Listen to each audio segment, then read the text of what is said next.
हम लोग निकालेंगे उत्पत्ति अध्याय 1, उत्पत्ति अध्याय 1, जेनेसिस चैप्टर 1, उत्पत्ति अध्याय 1, जेनेसिस चैप्टर 1 उत्पत्ति अध्याय 1, और उसका 27 और 28, 27, 28, 27, 28, 27, 28, जेनेसिस उत्पत्ति चैप्टर 1 अध्याय 1, वर्स 27, 28। 27, 28। तब परमेश्वर ने मनुष्य को अपने स्वरूप के अनुसार उत्पन्न किया, अपने ही स्वरूप के अनुसार परमेश्वर ने उसको उत्पन्न किया, नर और नारी करके उसने मनुष्य की सृष्टि की। और परमेश्वर ने उनको आशीष दी और उनसे कहा, फूलो फलो, पृथ्वी में भर जाओ और उसको अपने वश में कर लो, और समुद्र की मछलियाँ तथा आकाश के पक्षियों और पृथ्वी पर रेंगने वाले सब जंतुओं पर अधिकार रखो। देवाने आपल्या प्रतिरूपाचा मनुष्य निर्माण केला, देवाचे प्रतिरूप असा तो निर्माण केला, नर व नारी अशी ती निर्माण केली। देवाने त्यांना आशीर्वाद दिला। देव त्यांना म्हणाला, फलद्रूप व्हा, बहुगुणित व्हा, पृथ्वी व्यापून टाका व ती स्वतःच्या सत्तेखाली घ्या। समुद्रातील मासे, आकाशातील पक्षी व पृथ्वीवर संचार करणारे सर्व प्राणी यांवर सत्ता चालवा। आमीन। आमीन। तो हम पहले प्रेयर कर लेंगे और फिर प्रार्थना करेंगे। पवित्र पवित्र करुणा में प्रेमी पिता प्रभु यीशु के नाम से प्रभु हम आपके सामने आते वचन की सेवा को आपके हाथों में देते हैं। आपका वचन क्या ही सुंदर, क्या ही पवित्र, क्या ही शुद्ध है, इसलिए वचन हम ध्यान से सुनने के लिए और जो हम सुनते वही पालन करने के लिए मदद करना प्रभु, हम पर दया करना, वचन का अर्थ समझने के लिए मदद करना। और आज प्रभु पवित्र पिता इस उपवास प्रार्थना में प्रभु पवित्र पिता इस सारे फैमिलीज को ब्लेस करना प्रभु, धन्यवाद देते, आपका लहू लगाते, करुणा दया मांगते प्रभु यीशु के नाम से, आमीन। Praise the Lord, hallelujah. हम यहाँ देखते हैं कि परमेश्वर ने एक नर और एक नारी को आशीषित किया है। आणि इथे आपण पाहतो की देवाने नर आणि नारीला आशीर्वादित केले। परमेश्वर ने आदम को बनाया, देवाने आदमाला बनवला और उसके बाद उसके अकेलापन दूर करने के लिए नारी बनाई, आणि त्याच्यानंतर त्याचा एकटेपणा दूर करण्यासाठी नारीला और बनवलं उस नर और नारी को क्या किया, आशीष दिया। आणि नर आणि नारीला देवाने आशीर्वाद दिला। प्रियो, विवाह का अर्थ है आणि लग्नाचा अर्थ आहे कि परमेश्वर की सेवा करने के लिए परमेश्वर ने विवाह की योजना बनाई। आणि देवाची सेवा करण्यासाठी देवाने लग्नाची योजना जो बनवली। विवाह है ना, जो आप शादीशुदा हो, आप जो विवाह किए हैं, आणि तुम्ही जे लग्न केलेले आहात और आप जो शादी करने वाले हो, आणि तुम्ही जे लग्न अपने से करणारे बहुत से आहात लोग जिनकी शादी हुई है, आणि त्यांचं लग्न झालेलं आहे, ये एक सेवा है। आणि ही एक सेवा आहे, विवाह करना एक सेवा है, आणि लग्न करणं ही एक सेवा और आहे। परमेश्वर ने इस सेवा को क्यों करवाया? आणि देवाने या सेवेला का करवलं? क्योंकि एक पुरुष से एका पुरुषाने और एक स्त्री से, एका स्त्रीने, अलग अलग फैमिली से वेगवेगळ्या कुटुंबाने परमेश्वर ने उन्हें इसलिए जोड़ा ताकि उनके द्वारा निर्मिति बना सके। आणि देवाने त्यांना यासाठी जोडलं की त्यांच्याद्वारे निर्मिती बनवावी। परमेश्वर का स्वभाव है निर्माण करना, आणि देवाचा स्वभाव आहे निर्माण और करणं, शैतान का स्वभाव है मृत्यू लाना, घटाना। आणि शैतानाचा स्वभाव आहे मृत्यू आणणं, कमी करणं। परमेश्वर का स्वभाव है बढ़ाना, देवाचा स्वभाव आहे वाढवणं, ज्यादा करना। जास्त करणं। इसीलिए जैसे नर और नारी को क्या किया, तुम फूलो फलो, यानी तुम सिर्फ दो मत रहो, तुम क्या हो जाओ, 3, 4, 5, 6, 12, 15, 20, इस रीति से बढ़ते जाओ। आणि म्हणून देवाने नर आणि नारीला आशीर्वाद दिला, तुम्ही फलद्रूप आणि बहुगुणित व्हा, 2 पासून 3, 3 पासून 10, 15 असे होत जा। आज उस नर नारी को दिए हुए ब्लेसिंग से आज इस पृथ्वी पर जो मनुष्य की निर्मिति हुई है, निर्माण मनुष्य बढ़ते गए हैं, आज उनकी संख्या बता सकते हैं? आणि आज नर आणि नारीला आशीर्वाद दिल्यामुळे आज लोकांची संख्या वाढलेली आहे। ती संख्या तुम्ही सांगू शकता? पूरे संसार में है वो, आणि पूर्ण जगामध्ये आहे, इतने हैं, इतकी आहेत, हमें नहीं मालूम, आपल्याला नाही लेकिन माहिती, परमेश्वर एक एक को जानता है। पण देव एकेकाला जाणतो। इसीलिए ये निर्माण करने के लिए, आणि म्हणून यासाठी हे निर्माण करण्यासाठी, मनुष्य की संख्या बढ़ाने के लिए माणसाची संख्या वाढवण्यासाठी परमेश्वर ने विवाह एक योजना बनाई। देवाने लग्न ही योजना बनवली। परमेश्वर की इच्छा थी कि इस पृथ्वी पर मनुष्य बढ़े, आणि देवाची इच्छा होती या पृथ्वीवरती माणसं और वाढावी, मनुष्य बढ़ने के लिए आणि माणसं वाढण्यासाठी पुरुष अकेला रहना पुरुष एकटं राहणं अच्छा नहीं। चांगलं नाही। आप इस वचन को बहुत बार हमने देखा है, अगर उत्पत्ति में आप पढ़ेंगे तो उसने परमेश्वर ने कहा मनुष्य अकेला रहना अच्छा नहीं, ऐसा ही ना हमने पढ़ा। आणि उत्पत्ति अध्यायामध्ये देवाचं वचन म्हणतं की माणसाने एकटं राहणं चांगलं नाही। 2:18। मग परमेश्वर देव बोलला, मनुष्य एकटा असावा हे बरे नाही, हाँ, मनुष्य अकेला रहना वो अच्छा नहीं है, तर त्याच्यासाठी अनुरूप सहाय्यक मी दे। इसलिए मैं क्या करूँगा, मनुष्य बढ़ने के लिए उसके लिए एक मददगार दूंगा। परमेश्वर देवाने सर्व वन पशु हाँ बस, इसलिए मददगार दूंगा। और इसलिए परमेश्वर ने कौन सा मददगार दिया? एक स्त्री दिया। आणि म्हणून देवाने कोणता मदतगार दिला? एक स्त्री दिली। नर के लिए नर नहीं दिया। नरासाठी नर नाही दिला। परमेश्वर के पास बहुत सारी आत्माएं आणि हैं। देवाजवळ खूप सारी आत्मे आहेत। बाइबल हमें मलाकी में कहता है बायबल मलाकीमध्ये आपल्याला परमेश्वर के पास बहुत सारी आत्माएं हैं, देवाजवळ खूप सारे आत्मे आहेत, लेकिन उसने नर के साथ नर नहीं दिया। पण त्याने नराबरोबर नर नाही दिला। इसलिए विवाह ही एक परमेश्वर की जो योजना है, लग्न ही जी देवाची योजना आहे, उसमें नर और नारी यानी पुरुष और स्त्री। त्याच्यात नर आणि नारी म्हणजे पुरुष आणि स्त्री। इसलिए पुरुष पुरुष शादी नहीं कर म्हणून सकते पुरुष पुरुष लग्न नाही करू और शकत स्त्री स्त्री शादी नहीं कर आणि स्त्री सकते। स्त्री लग्न नाही करू शकत। ये सिर्फ पुरुष एक स्त्री, आणि एक पुरुष आणि एक स्त्री इन्हीं का विवाह हो सकता है। यांचाच विवाह होऊ शकतो। मालूम है, अगर आप YouTube पर जाके देखोगे, युट्यूबला जाऊन जर तुम्ही पाहिलं, एक पुरुष दो औरतों से शादी करता है, आणि एक पुरुष दोन दोन स्त्रियांबरोबर एक साथ तीन औरतों से शादी करता तीन है। स्त्रियांबरोबर लग्न करतो एक औरत बहुतायत पुरुषों से विवाह करती आणि है, एक स्त्री खूप साऱ्या पुरुषांबरोबर लग्न करते तो वो शादी नहीं बोला जा आणि सकता, त्याला लग्न नाही म्हणू शकत। इसे शादी नहीं। शादी की व्याख्या जो है ना, लग्नाची जी व्याख्या आहे ना, डेफिनेशन जिसे कहते हैं यानी व्याख्या, आणि व्याख्या उसे कहते हैं त्याला म्हणतात बाइबल के अनुसार बायबल नुसार परमेश्वर की सेवा करना, देवाची सेवा करणं, एक पुरुष एक स्त्री एक पुरुष आणि एक स्त्री अलग अलग कुटुंब से वेगवेगळ्या जो कुटुंबातून परमेश्वर ने दिया है, जे देवाने दिलेलं वो आहे अपनी मर्जी से शादी करते हैं आणि स्वतःच्या मर्जीने ते लग्न और करतात लैंगिक संबंध के द्वारा बच्चे निर्माण करते आणि हैं लैंगिक संबंधाच्या द्वारे मुलं उत्पन्न और करतात शादी सार्वजनिक रीति से, आणि लग्न सार्वजनिक रीतीने चुपके चुपके से नहीं। लपून छुपून नाही। कहीं पर भी जाके तू मेरी बीवी मैं तेरा पति, ऐसा नहीं हो सकता है। आणि कुठेही एकट्या जाऊन लग्न नाही होऊ शकत। सार्वजनिक रीति से सार्वजनिक यानी रीतीने लोगों के बीच में म्हणजे लोकांच्या मध्ये और सामाजिक संगठन यानी एकत्रित करने के लिए, आणि सामाजिक संघटना म्हणजे एकत्रित करण्यासाठी उसके लिए विवाह बनाया गया। त्याच्यासाठी लग्न तो बनवलेलं। परमेश्वर ने विवाह एक ऐसी योजना बनाई जिसके द्वारा निर्मिति, मनुष्य की निर्मिति हो। आणि देवाने लग्न ही योजना बनवली कारण त्याच्याद्वारे माणसाची निर्मिती व्हावी। पहला ही पुरुष और पहली स्त्री सिर्फ परमेश्वर ने अपने हाथों से बनाई, आणि पहिला पुरुष आणि पहिली स्त्री देवाने स्वतःच्या हाताच्या द्वारे लेकिन बनवली। उसके बाद की सारी संतति जो है, सारा इंसान जो है, वो मनुष्य के द्वारा निर्माण हुआ आणि त्याच्यानंतरची जी संतती आहे, त्याची जी मुलं आहेत ती त्यांच्याद्वारे उत्पन्न और झाली। उनके बच्चे, उनसे जो बच्चे होंगे वो व्यभिचार के न हो,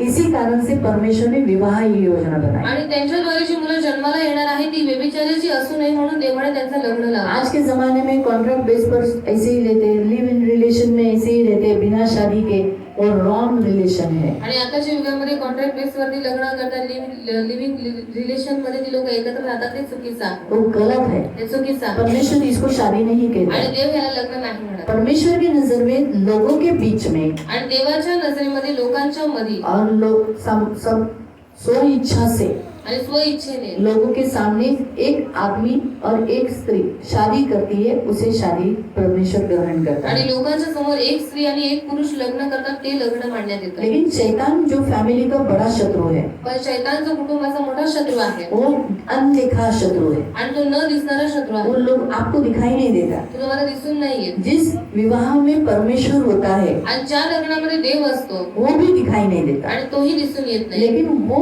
वैसे ही, वो तो हमारा परमेश्वर अच्छा है, आणि तसा आपला देव चांगला आहे, लेकिन जो अनदेखा शत्रु है, जो दिखाई नहीं देता, वो बहुत बुरा है। आणि न दिसणारा जो आपला शत्रू आहे तो बिलकुल वाईट आहे। इसलिए उसकी इच्छा क्या रहती है? त्याची इच्छा काय असते? मनुष्य की संख्या बढ़े नहीं, माणसाची संख्या वाढू नये, कुटुंब बड़े नहीं। कुटुंबाने वाढू नये। परमेश्वर ने जो योजना बनाई है कि एक नर और एक नारी की देवाने जी योजना बनवलेली आहे, एक नर आणि एक विवाह नारी के लिए, लग्नासाठी, आज के जमाने में और उस काल से, जूने काल से, तब से लेके शैतान ने ये जो शादी जो है, विवाह, ये जो रिश्ता है, इसको बिगाड़ दिया है। आणि त्या काळापासून ते आताच्या काळापर्यंत लग्न ही जी योजना जी देवाने बनवलेली आहे, शैतानाने ती पूर्ण बिघडवून टाकली। इसलिए पुरुष शादी करते हैं, पुरुष लग्न स्त्री करते, स्त्री शादी करते स्त्री हैं। स्त्री लग्न करते, ये है शत्रु का काम। आणि हे आहे शत्रूचं काम। मालूम हुआ? क्योंकि उसे शादी पसंद नहीं है। कारण त्याला लग्न आवडत नाही। क्यों शादी पसंद नहीं है? हा लग्न आवडत नाही क्योंकि शादी के बाद आपके द्वारा निर्मिति होती है, कारण लग्नाच्या नंतर तुमच्याद्वारे एक निर्मिती होते। परमेश्वर आपका इस्तेमाल करता है। देव तुमचा वापर करतो। किसके लिए? कोणासाठी? एक परमेश्वर ने जो योजना यहाँ बनाई ना, आणि देवाने जी योजना इथं बनवली ना, क्या बनाई? काय बनवली? फूलो फलो पृथ्वी में भर जाओ, फलद्रूप व्हा, बहुगुणित व्हा, पृथ्वी व्यापून टाका. आप बहुगुणित हो जाओ. तुम्ही बहुगुणित व्हा. आप बहुगुणित इंसानों को बढ़ाने के लिए आप एक सेवक बनकर खड़े रहते हो. आणि माणसाला वाढवण्यासाठी तुम्ही एक सेवक म्हणून उभे राहता. इसलिए जो शादी करता है म्हणून जे लग्न करतात वो परमेश्वर की सेवा के लिए खड़ा होता है. ते देवाच्या सेवेसाठी उभे कि राहतात. हाँ प्रभु, हा प्रभू, तेरी योजना है कि ये पृथ्वी मनुष्य से भर जाए, आणि तुझी योजना आहे ही पृथ्वी माणसाने भरून जावी. उसके लिए आज मैं पुरुष होने के नाते त्याच्यासाठी आज मी पुरुष असल्याच्या नाते मैं इसे तैयार हूँ सेवा करने के मी लिए. या सेवेसाठी तयार आहे. उसी रीति से दूसरी लड़की भी कहती है कि मैं भी इस सेवा के लिए तैयार हूँ. आणि तसंच मुलगी सुद्धा म्हणते की मी या सेवेसाठी तयार आहे. पृथ्वी मनुष्य से भर जाए आणि पृथ्वी माणसाने भरावी इसके लिए तू मुझे चुना है, म्हणून तुम्हाला निवडले इसलिए इस सेवा के लिए मैं तैयार हूँ. आणि म्हणून या सेवेसाठी मी तयार आहे. मालूम हुआ? इसलिए प्रियो परमेश्वर ने शादी ये रखा आणि म्हणून देवाने लग्न हे और ठेवले. आप एक परमेश्वर के सेवक बनकर खड़े रहते हो. आणि तुम्ही एक देवाचे सेवक म्हणून उभे राहता. इसीलिए सेवकों को गिराना ये शैतान का काम है. आणि सेवकांना पाडणं हे शैतानाचं काम आहे. परमेश्वर की ये सेवा करे नहीं, इसलिए ये शैतान का काम आणि है. देवाची सेवा ही करू नये म्हणून हे शैतानाचं काम इसलिए आहे. शैतान का मुख्य उद्देश्य है कि चर्च का नाश करना, फैमिली तोड़ना, फैमिली में शांति नहीं रखना. तब से जब से अदन की वाटिका से लेके अब तक वो सारे फैमिलीज पर क्या करता है? अटैक करता है. आणि शैतानाची योजना आहे चर्चला नाश करणं, त्याच्या जे कुटुंब आहे ते तोडणं. हे त्यांनी सुरुवातीपासून ॲडमच्या वाटिकेपासून ते करत आलेलं आहे. घर में गड़बड़ी डालना, घरात गडबडी टाकणं, आपस में मतभेद रखना, आपापसात मतभेद ठेवणं, एक की सिवाय ज्यादा और पत्नियां हो जाना, एकापेक्षा जास्त पत्नी, बाहर रिश्ते बनाना बाहेर संबंध और बनवणं, व्यभिचार में गिराना, व्यभिचारामध्ये ये पडणं. सारे अनदेखा शत्रु है जो दिखाई नहीं देता.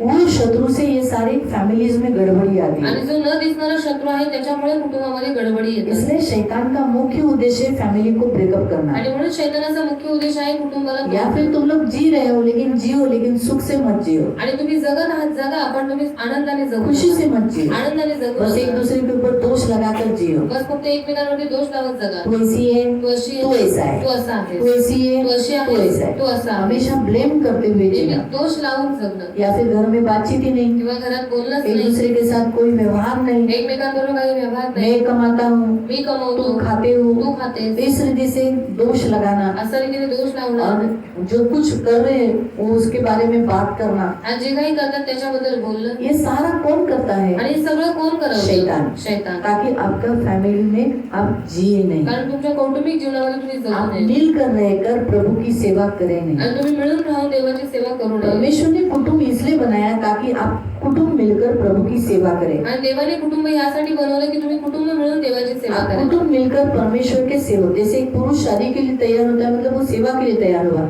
औरत भी जब शादी के लिए तैयार होती है मतलब वो सेवा के लिए तैयार होती. तो आप सेवक बनकर अंत तक सेवा करें, ऐसा न हो परंतु क्या हो जाए? शत्रु बनकर, अपने कुटुंब का ही शत्रु बनकर कुटुंब तोड़े.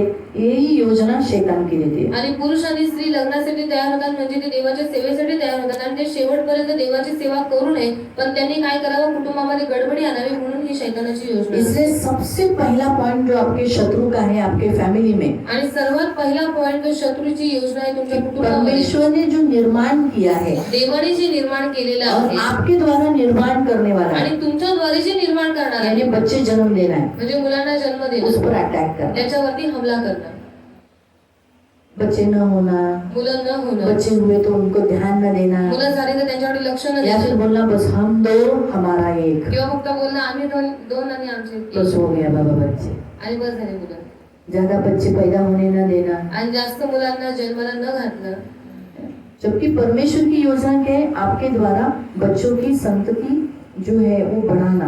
आणि देवाची योजना आहे की तुमच्याद्वारे मुलांची संतती वाढवणं. फिर आपके मन में शैतान क्या डालता है? मग तुमच्या मनात शैतान काय टाकतो? कितनी महंगाई हो गई है, आणि किती महागाई झालेली आहे, कहाँ बच्चों को एजुकेशन देंगे, आणि कुठे आता मुलांना शिक्षण इधर देणार, सिखाएंगे. कुठे त्यांना शिकवत बस हो बसणार. गया, बस झालं. काफी हो गए बच्चे, आणि मुलं बस झाले.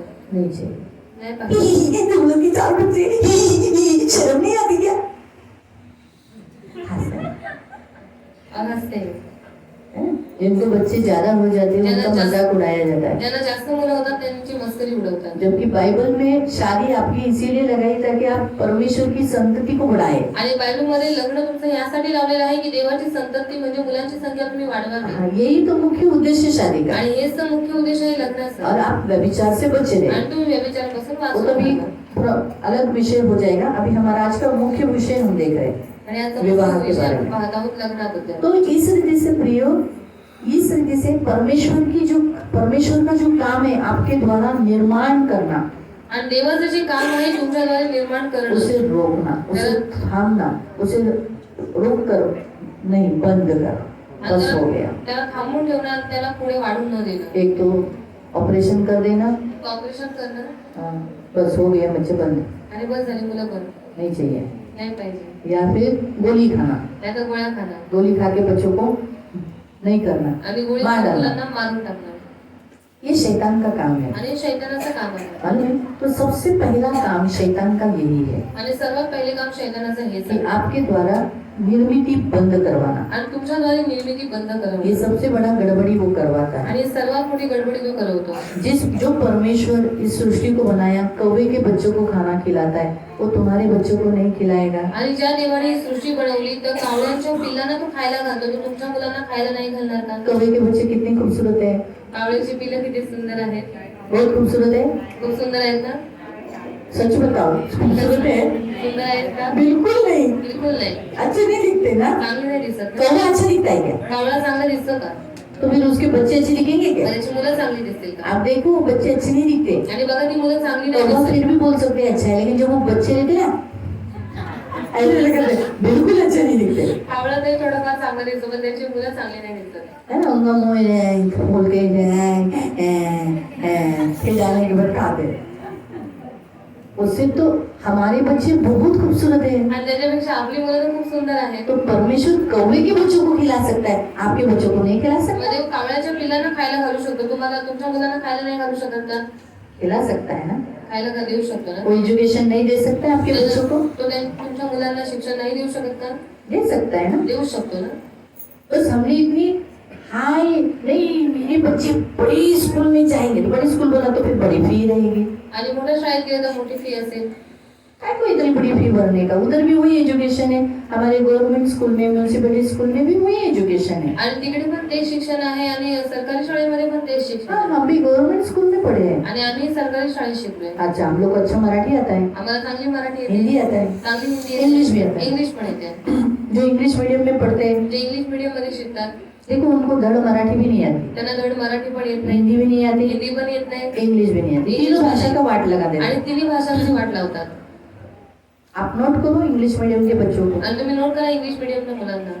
एटलीस्ट हम आप कुछ बोलो तो हम स्पीड में मराठी में लिख देंगे. आणि आम्हाला जर काही बोलत स्पीड मध्ये मराठीमध्ये लिहू हिंदी भी अच्छा रीति से स्पीड में लिखेंगे. आणि हिंदीमध्ये पण स्पीड मध्ये लिहू. इंग्लिश से नहीं इतना लिख पाएंगे, लेकिन लिखेंगे, धीरे धीरे लिखेंगे, लेकिन लिखेंगे, आणि इंग्लिश मध्ये हळूहळू लिहू पण लिहू.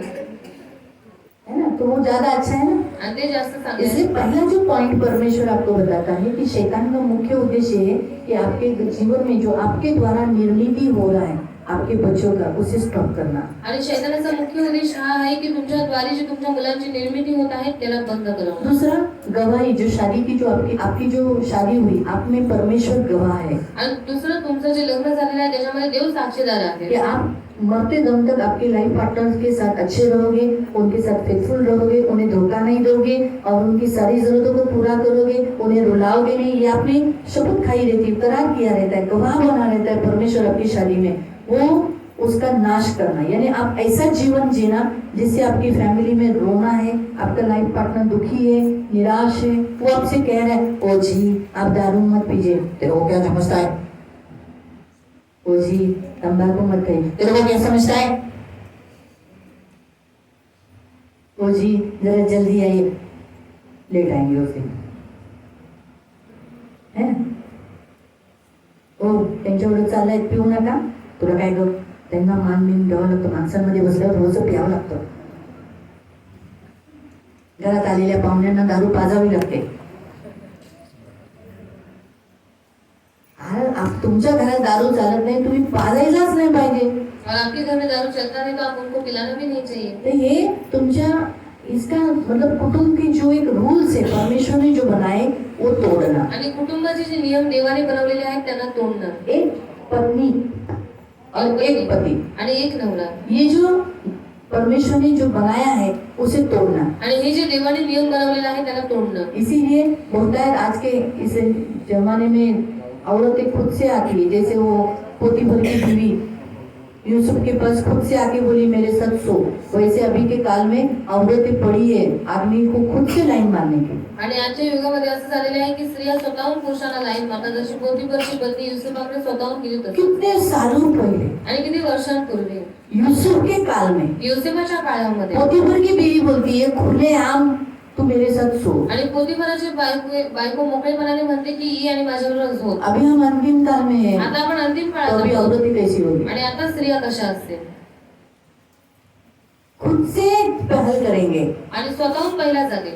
है ना? तो इसीलिए प्रियो ये जो गवाही का जो परमेश्वर ने जो शादी का जो गवाही रखा है उसे नाश करना, आणि देवाने लग्नाचा जे साक्ष ठेवलेला आहे त्याचा नाश करणं, बिगाड़ देना, त्याला बिघडवून इसलिए टाकणं। शत्रु ये काम करता आणि है। म्हणून शत्रू हे काम करतो। तीसरा तिसरं, कि आपके बच्चों के अंदर आपके लिए द्वेष उत्पन्न कराना। आणि तुमच्या मुलांच्या प्रती तुमच्यामध्ये दोष उत्पन्न करवणं। हमेशा बोला मेरे माँ बाप हमसे प्यार नहीं करते, माझे आई वडील मला प्रेम नाही करत, मेरे माँ बाप हमको प्यार नहीं करते, आमचे आई वडील आम्हाला प्रेम नाही करत, मुझे नहीं बड़े को प्यार करते, मला नाही मोठ्याला प्रेम करतात, लड़की इसको ही प्यार करते। आणि यालाच प्रेम करतात। इस रीति से शैतान का मुख्य उद्देश्य आपके बच्चों में आपस में मतभेद लाकर फूट लाकर आपके फैमिली में गड़बड़ी रखना। आणि तुमच्या मुलांच्या मध्ये गडबडी टाकून फूट टाकून तुमच्या कुटुंबामध्ये गडबडी ठेवणं ही शैतानाची योजना आहे। दूसरा, आप जिस स्थान पर हो आणि दुसरं, ज्या स्थानावरती तुम्ही उससे आहात दूर करना, त्याच्यापासून तुम्हाला दूर करणं, आपको प्रार्थना करने नहीं देना, तुम्हाला प्रार्थना करू चर्च न में आने नहीं देणं, देना, चर्चमध्ये येऊ न देणं, आपको जख्म देना, तुम्हाला एक जखम दूसरे को देणं, हर्ट करवाना, एकमेकांना दुखवणं, ये सारा काम शैतान का है, आणि सगळं काम शैतानाचं आहे। ताकि आप अपनी फैमिली लाइफ में आनंद नहीं ले सके, तुम्ही तुमच्या कौटुंबिक जीवनामध्ये आनंद घेऊ नये, एक साथ मिलकर रह नहीं सके, एक सोबत मिळून राहू नाही शकत, एक दूसरे के साथ बैठ नहीं सकते, एकमेकांबरोबर बसू नाही ये शकत, उसका मुख्य उद्देश्य है। आणि हा त्याचा मुख्य उद्देश आहे। लेकिन परमेश्वर फैमिलियों को जोड़ता है, पण देव कुटुंबाला जोडतो, परमेश्वर कुटुंब को संभालता है। देव कुटुंबाला सांभाळतो। इसलिए प्रियो, परमेश्वर ने देखो, अगर आप नए करार में अगर आप देखोगे, आणि नवीन करारात जर तुम्ही पाहिलं, यीशु मसीह को प्रकट करने के लिए येशू ख्रिस्ताला प्रकट करण्यासाठी उसे एक जोसेफ की जरूरत थी। त्याला योसेफाची गरज होती। यीशु ऐसे ही आया, येशू ख्रिस्त असाच आला का? उसे जोसेफ की जरूरत लगी। त्याला युसुफाची गरज लागली। वैसे ही तसंच यीशु मसीह को इस पृथ्वी पर जन्म लेने के लिए मरियम की भी जरूरत थी। आणि तसंच येशू ख्रिस्ताला या पृथ्वीवरती जन्म घेण्यासाठी मरियमची पण गरज लागली। कितनी रुकावटें आई उनका विवाह होने के लिए, आणि किती अडथळे आले त्यांचं लग्न होण्यासाठी। वैसे ही प्रियो, यीशु मसीह आपके द्वारा दूसरों के सामने प्रकट होने के लिए आपके फैमिली में गड़बड़ी हो, ऐसा शैतान की इच्छा रहती है। आणि तसंच येशू ख्रिस्त तुमच्याद्वारे तुमच्या कुटुंबाच्या द्वारे लोकांवरती प्रकट होऊ नये अशी दृष्टाची इच्छा असते। परमेश्वर की इच्छा है कि आज जैसे जोसेफ ने और मरियम ने दोनों ने कैसे यीशु को प्रकट करने के लिए, इस पृथ्वी पर लाने के लिए और बड़ा करने के लिए पूरी सेवा की, आणि जसं युसुफ आणि मरियमने देवाची योजना किंवा देवाला प्रकट करण्यासाठी येशूला या पृथ्वीवरती उत्पन्न करण्यासाठी त्या सेवेसाठी उभे राहिले, वैसे ही प्रियो, आपको भी प्रभु ने इसीलिए चुना है, एक पति पत्नी होने के नाते, एक फैमिली होने के नाते, कि आप अपने फैमिली के द्वारा यीशु मसीह को संसार में प्रकट करें। आणि तसंच येशू ख्रिस्ताने तुम्हाला नवरा बायकोला यासाठी निवडलेलं आहे की तुमच्याद्वारे तुमच्या कुटुंबाच्या द्वारे येशूला प्रकट करा। लोग यीशु मसीह को देखे, लोकांनी येशू ख्रिस्ताला जोसेफ के पाहावं। द्वारा और मरियम के द्वारा लोगों ने यीशु को देखा। आणि मरियमच्या द्वारे युसुफाच्या द्वारे लोकांनी येशूला पाहिलं। आपको भी फैमिली बोलकर क्यों चुना है मालूम? तुम्हालाही कुटुंब म्हणून का निवडले माहिती आहे? आपके द्वारा और आपकी पत्नी के द्वारा परमेश्वर यीशु मसीह प्रकट हो जाए और लोग यीशु मसीह को देखें। तुमच्याद्वारे, तुमच्या पत्नीच्या द्वारे, तुमच्या मुलाच्या द्वारे येशू प्रकट व्हावा। और ये जोसेफ ने पूरा सपोर्ट किया, आणि योसेफाने पूर्ण सपोर्ट केला, फुल सपोर्ट किया। पूर्ण सपोर्ट केला। किसको? कोणाला? परमेश्वर की योजना को। देवाच्या और योजनेला। परमेश्वर की योजना के लिए आणि देवाच्या योजनेसाठी गर्भवती मरियम को उसने एक्सेप्ट किया। गर्भवती मरियमला त्याने ग्रहण तो केलं। वैसे ही प्रियो, मग तसंच प्रिय, हर एक पुरुष जो आप यहाँ पर चुने हुए हो, आणि प्रत्येक पुरुष जे इथे तुम्ही जोसेफ निवडलेले के आहात, नहीं, योसेफासारखे, परमेश्वर की योजना है कि आपके द्वारा यीशु मसीह प्रकट हो आणि जाए। देवाची योजना आहे की तुमच्याद्वारे येशू ख्रिस्त प्रकट व्हावा। इसीलिए आप भी जोसेफ के जैसे इस सेवा के लिए खड़े हो जाओ। म्हणून तुम्ही सुद्धा योसेफासारखं या सेवेसाठी उभे राहा। जैसे जोसेफ इस सेवा के लिए खड़ा हुआ, जसं युसुफ या सेवेसाठी उभा राहिला, मरियम को चुना, मरियमला उसके निवडलं, साथ रहा त्याच्या सोबत राहिला, और उसको फुल सपोर्ट किया। तिला पूर्ण सपोर्ट केलं, यीशु को अपना नाम दिया, येशूला आपलं नाव दिलं, स्थान दिया, स्थान दिलं, घर दिया। घर दिलं, घर देने के बाद घर दिल्यानंतर उसे बड़ा किया। त्याला मोठं केलं. यही है ना? सही है? यीशु ऐसे ही बड़ा हुआ क्या? येशू असंच मोठा झाला का? नहीं ना? ये सारा काम किसने किया? सर्व काम कोणी केलं? जोसेफ ने किया। योसेफाने आज केलं. बाइबल में जोसेफ के बारे में हम इतना नहीं देखते, आणि बायबलमध्ये आपण योसेफाबद्दल इतकं नाही बघत. लेकिन जबकि जोसेफ अगर इस सेवा के लिए आगे नहीं होता तो मरियम मार दी जाती, पण जर युसूफ या सेवेसाठी पुढे झालं नसतं तर मरियमला मारून टाकण्यात क्योंकि आलं. उस काल में एक बिना शादी किए हुए एक स्त्री गर्भवती होना बड़ा पाप है। आणि त्या काळामध्ये न लग्न करता स्त्री गर्भवती होणं एक मोठं पाप आहे. उसे पत्थरवाह करके मार दिया जाता, आणि त्याला दगडमार करून तिला त्याला मारून नहीं दिला, तिला दगडमार करून मारून टाकायचे. है ना? वो मर जाती ना।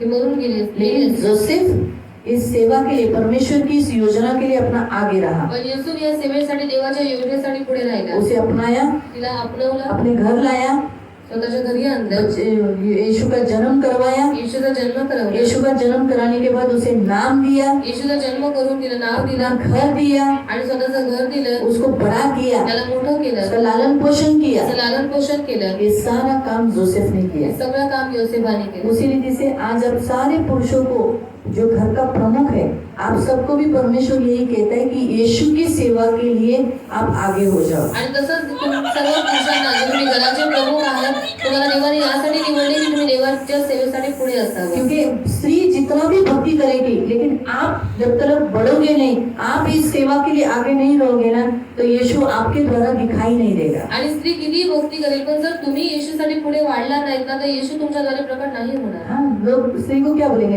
क्या ज्यादा यीशु करती, तेरा पति देख कैसा है, आणि लोक स्त्रीला काय म्हणतील की काय जास्त येशू येशू करते, तुझा नवरा तेरा बघ पति कसा देख आहे. कैसा है, तुझा नवरा बघ कसा आहे. पहले तेरा पति को बदल, बाद में हमको बोल। पहिले तुझ्या नवऱ्याला बदल, नंतर आम्हाला सांग. इसीलिए अगर पुरुष चेंज हुआ है और पुरुष सेवा के लिए खड़ा है, आणि जर पुरुष बदललेला आहे आणि पुरुष देवाच्या सेवेसाठी उभा आहे, मरिया ने कैसे अच्छी रीति से सारी सेवा कर पाई ना वो। आणि मरियम चांगली